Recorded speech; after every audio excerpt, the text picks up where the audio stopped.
Vamos a hablar ahora sobre los criterios básicos de la radioprotección. Estos criterios básicos son sumamente importantes ya que constituyen los pilares sobre los que se asienta todo el sistema de protección radiológica. Antes de pasar a ver los criterios de la radioprotección, vamos a recordar de que la ICRP categoriza a los individuos expuestos en tres ítems distintos. Por un lado, el personal ocupacionalmente expuesto. Personal ocupacionalmente expuesto es todo aquel que resulta expuesto como consecuencia de su trabajo. Por el otro lado, tenemos los pacientes en el área de la medicina y el público, que son aquellos individuos que no son ni ocupacionalmente expuestos ni pacientes. De todas maneras, un mismo individuo puede pertenecer en un momento u otro a alguna de estas categorías. Lo importante, a más de una de estas categorías, lo importante es cuáles son las reglas que se le aplican en cada una de estas situaciones. El primer criterio básico de la radioprotección es el de la justificación. Si ustedes recuerdan cuando vimos cuál era el objetivo de la radioprotección, decíamos que el objetivo de la radioprotección era proteger al individuo y al medio ambiente de los efectos perjudiciales de la exposición a la radiación. Esos efectos perjudiciales los llamamos detrimento. Esto es el perjuicio. Pero aclaraba que sin limitar indebidamente las acciones humanas beneficiosas. O sea, ya desde la declaración de su objetivo, veíamos que existen beneficios asociados al uso de la radiación y perjuicios también derivados de la exposición a la radiación. El principio de justificación expresa que no deberá autorizarse ninguna práctica que entrañe la exposición de individuos a radiaciones a menos que introduzca un beneficio neto positivo. Eso es la clave, un beneficio neto positivo.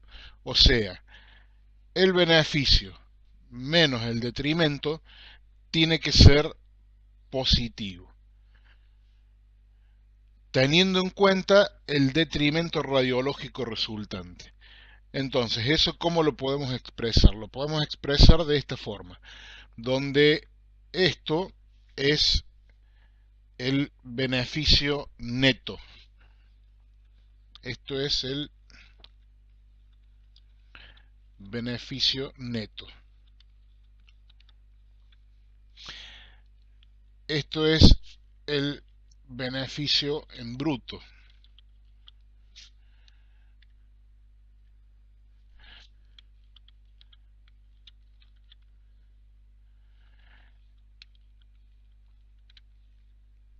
Y en esta parte tenemos todos los costos. P es el costo de producción. Costo de producción más el costo de la seguridad convencional. O sea, lo que no tiene que ver con las radiaciones. X es el costo de la radioprotección. O sea, cuánto se invierte en radioprotección.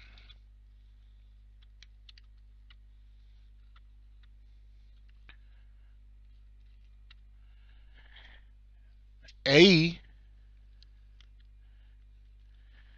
representa el detrimento radiológico. se le asigna un costo al detrimento radiológico, porque aún, aún invirtiendo en radioprotección, siempre hay un detrimento radiológico. Por supuesto que cuanto más se invierte en radioprotección, menor va a ser el detrimento radiológico. Pero tenemos que tener en cuenta ambos costos cuando hacemos este balance costo-beneficio. El principio de justificación, entonces, exige que este beneficio neto sea positivo.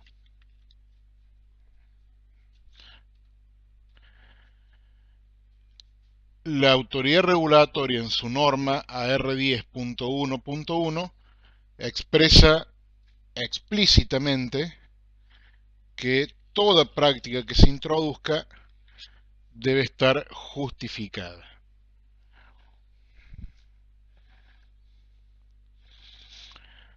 Ahora bien, entonces, toda práctica que involucre utilización de radiaciones trae aparejados beneficios y detrimentos. El principio de justificación básicamente exige que el beneficio sea mayor al detrimento. Ahora, la radioprotección tiene como objetivo disminuir este detrimento, proteger al individuo de la exposición a la radiación, lo que se traduce en disminuir el detrimento. Pero disminuir el detrimento es disminuir la dosis, porque la dosis es la magnitud con la cual cuantificamos el detrimento. Ahora, la pregunta es, hasta dónde disminuir la dosis? Por lo pronto, nuestro primer objetivo es que no aparezcan efectos determinísticos. Como los efectos determinísticos poseen umbral,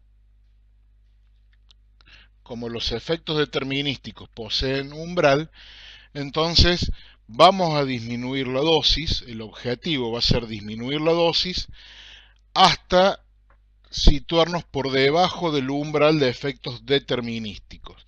Se dice entonces también que uno de los objetivos de la radioprotección es evitar la ocurrencia de efectos determinísticos.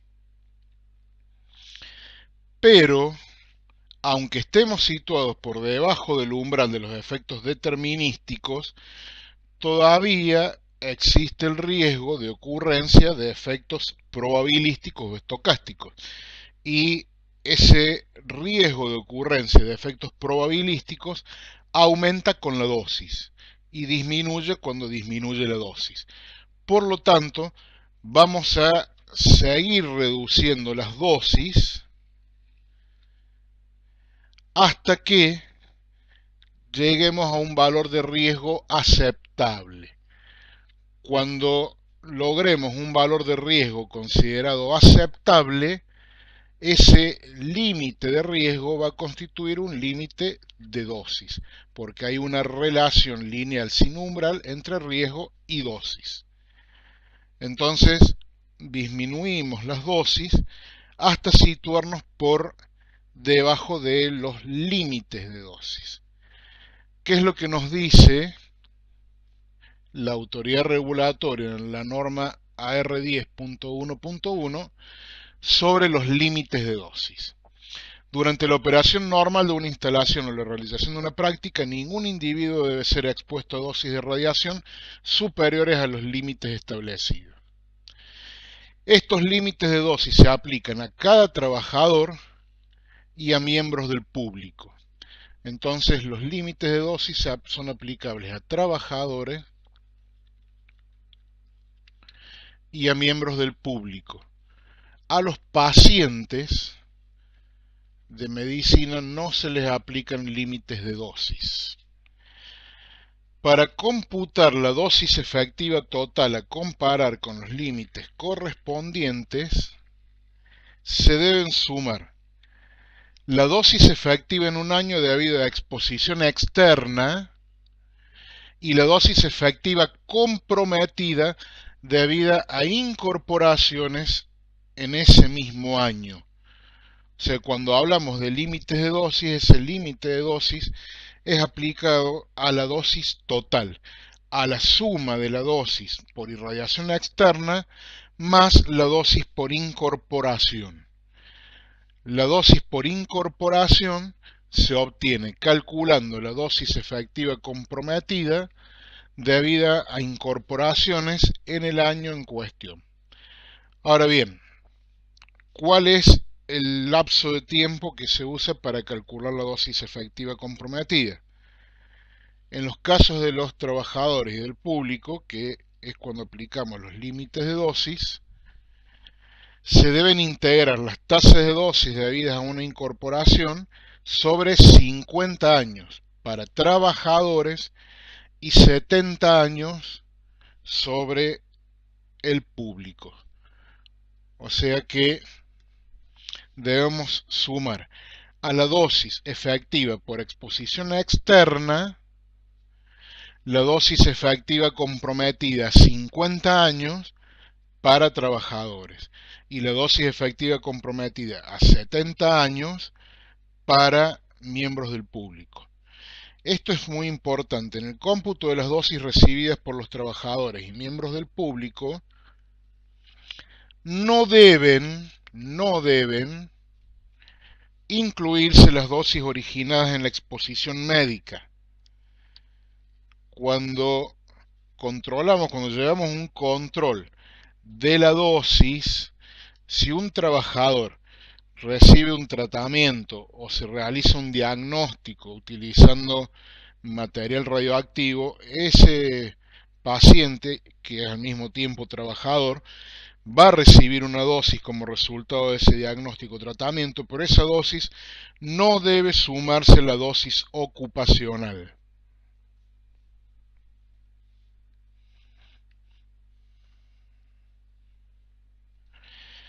¿Y cuál es el valor de ese límite de dosis? Para los trabajadores, el límite de dosis efectiva es de 20 milisievert en un año, pero debiendo considerarse este valor como el promedio en 5 años consecutivos. O sea que el límite son 100 milisievert, límite de dosis efectiva,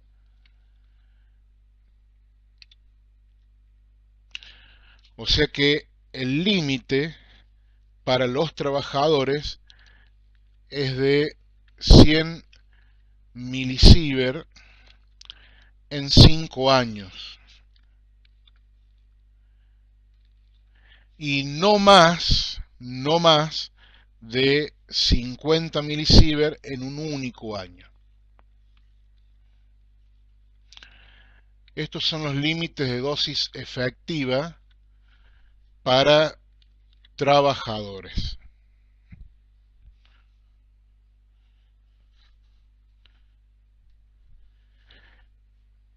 Hay límites de dosis equivalentes también para cristalino y para la piel. 150 milisievert para el cristalino, 500 milisievert para la piel.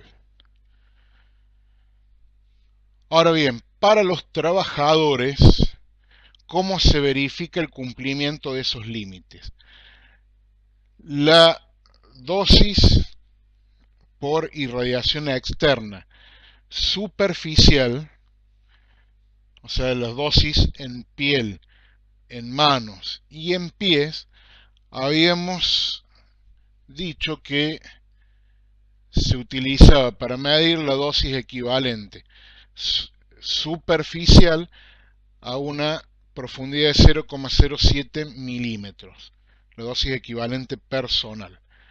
Por lo tanto, lo que hay que verificar es que esa dosis equivalente personal, que es lo que se mide con el dosímetro, con dosímetros para manos o dosímetros para extremidades, esa dosis equivalente personal superficial sobre el límite de dosis equivalente sea menor o igual a 1.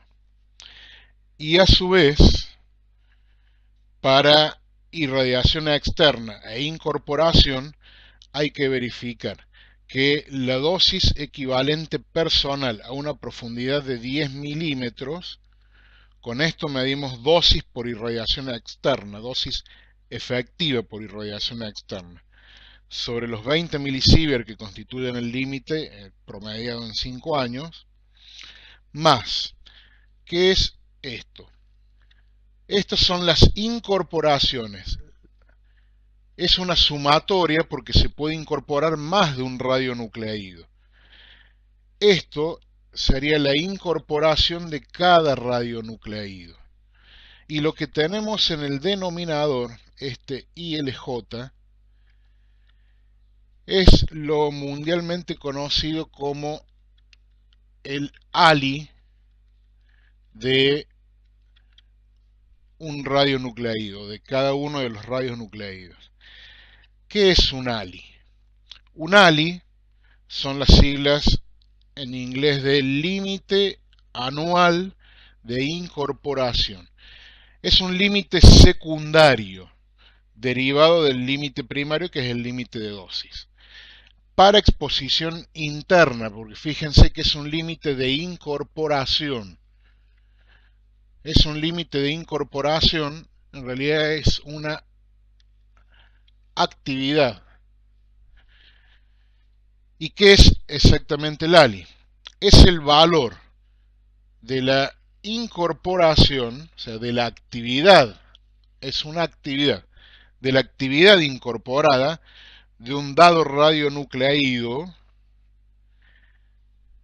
que incorporada en un año se traduciría en una dosis efectiva comprometida a 50 años de 20 milisievert, o sea, igual al límite de dosis efectiva.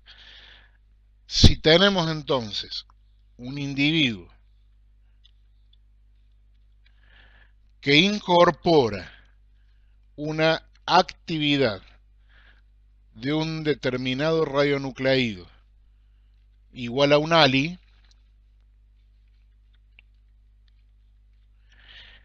esa actividad incorporada de este radionucleído le va a generar una dosis efectiva comprometida a 50 años debido a esa incorporación de 20 milisievert.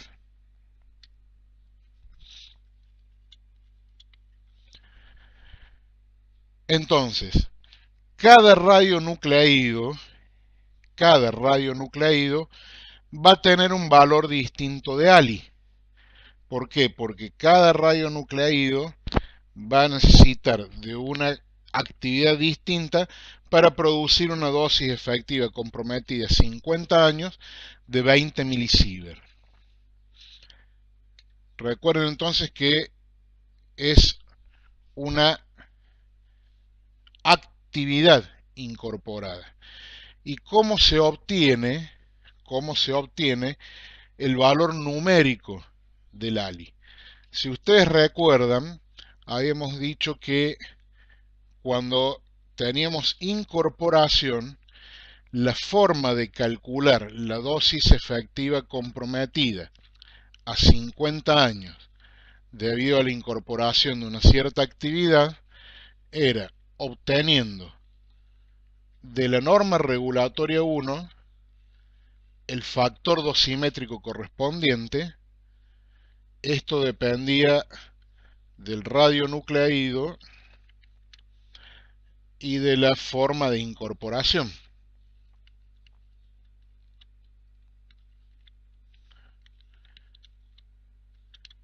Este factor dosimétrico nos da la cantidad de sievert por cada becquerel de incorporación. Por lo tanto, la dosis efectiva comprometida 50 años, se puede calcular como ese factor dosimétrico por la actividad incorporada. Cuando la actividad incorporada es de 1 ALI, la dosis efectiva comprometida a 50 años es de 20 milisievert. Por lo tanto, el valor de 1 ALI para cada radionucleído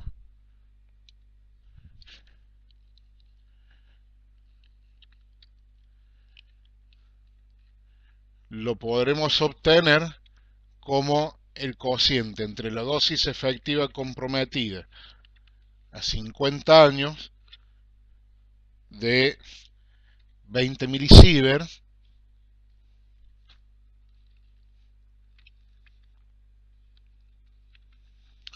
sobre el factor dosimétrico correspondiente.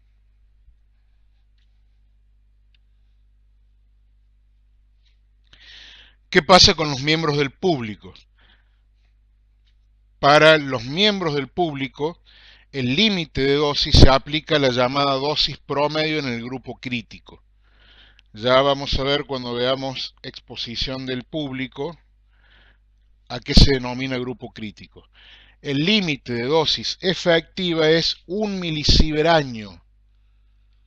1 milisievert año. O sea, 20 veces menos para el caso de los trabajadores. Como los miembros del público obtienen menos beneficios que los trabajadores, también aceptan un riesgo menor. Y los límites de dosis equivalentes son 15 milisievert anuales para el cristalino y 50 milisievert anuales para la piel. Esto es importante. Para una instalación en particular, la autoridad regulatoria puede establecer restricciones de dosis para las dosis individuales de los miembros del público y para las dosis colectivas. Es decir, puede exigir que las dosis se sitúen por valores incluso menores que el límite de dosis. Por lo tanto, y haciendo un pequeño resumen, debemos reducir las dosis hasta situarlas por debajo del umbral de efectos determinísticos, pero debemos seguir reduciendo las dosis por el riesgo de ocurrencia de efectos estocásticos hasta situarlas por debajo de los límites de dosis, que los límites de dosis constituyen límites de riesgo aceptables. Ahora bien, ¿debemos terminar allí con la reducción de dosis? No. La protección radiológica, la ICRP y la autoridad regulatoria en su norma AR10.1.1 exigen que se siga reduciendo la dosis hasta valores tan bajos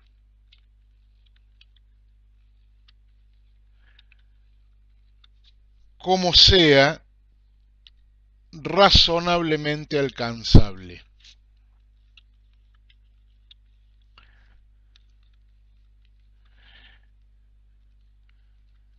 Esto se conoce por sus siglas en inglés como criterio ALARA. La dosis entonces tiene que ser tan baja como sea razonablemente alcanzable, teniendo en cuenta factores sociales y económicos. Eso es lo que se denomina la optimización, que es el tercer criterio de la radioprotección. ¿Qué es lo que dice la norma AR10.1.1? Que los sistemas de protección radiológica deben estar optimizados a satisfacción de la autoridad regulatoria, o sea que es la autoridad regulatoria la que considera, la que aprueba si un sistema está optimizado o no. de manera que las dosis sean tan bajas como sea razonablemente alcanzable, teniendo en cuenta factores sociales y económicos. Criterio Alara. ¿Eso qué significa? Significa que cuando tenemos detrimento radiológico, establecemos un sistema de protección radiológica. El sistema de protección radiológica tiene un costo. Ese costo, que es el que está graficado en esta curva, va aumentando. Acá tenemos costo. Si aumenta el costo de la protección radiológica, lo que va a disminuir es el costo del detrimento. Porque a medida que incremento los sistemas de protección radiológica, que incremento los blindajes, que incremento todos los sistemas de protección, aumenta el costo de la protección y disminuye el costo del detrimento. El criterio de optimización, apunta a encontrar el valor mínimo de esta curva, que es el costo de la protección radiológica más el costo del detrimento. Entonces, en este valor de dosis, que corresponderá a este valor de costo, tendremos que poner nuestro sistema de protección radiológica. Como estamos comparando costos en dinero, el sistema de protección radiológica, con costos en dosis, acá lo que disminuye es la dosis colectiva.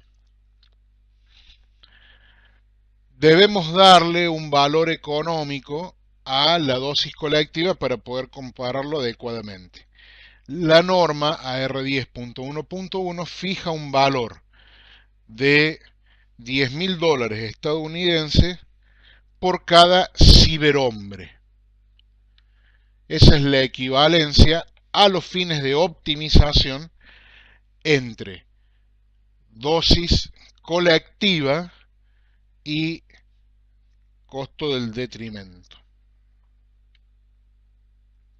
Ahora, esta optimización no solamente debe aplicarse a las dosis individuales, o sea, no solamente las dosis individuales deben ser tan bajas como sea razonablemente alcanzable. También deben ser tan bajas como sea razonablemente alcanzable la dosis colectiva, o sea, la suma de todas las dosis individuales. Pero además debe ser tan bajo como sea razonablemente alcanzable la generación de residuos radioactivos en volumen y en actividad, el menor volumen posible y la menor actividad posible. Y además debe aplicarse el criterio Alara a las emisiones de fluentes radioactivos, a las emisiones de materiales radioactivos. ¿Por qué? Porque esto está relacionado con la dosis al público. Entonces, estos cuatro parámetros, y no solamente las dosis individuales, deben ser optimizados. Finalmente, entonces, vemos que la protección radiológica debe reducir las dosis por debajo del umbral de efectos determinísticos, pero debe seguir reduciendo la dosis para disminuir el riesgo de ocurrencia de efectos estocásticos por debajo de los límites de dosis. Pero aún habiendo alcanzado dosis por debajo de los límites de dosis, debemos seguir reduciendo la dosis hasta que sean tan baja como sea razonablemente alcanzable, teniendo en cuenta factores sociales y económicos, o sea, aplicar la optimización. Los criterios básicos de la radioprotección entonces son justificación, limitación de dosis y optimización.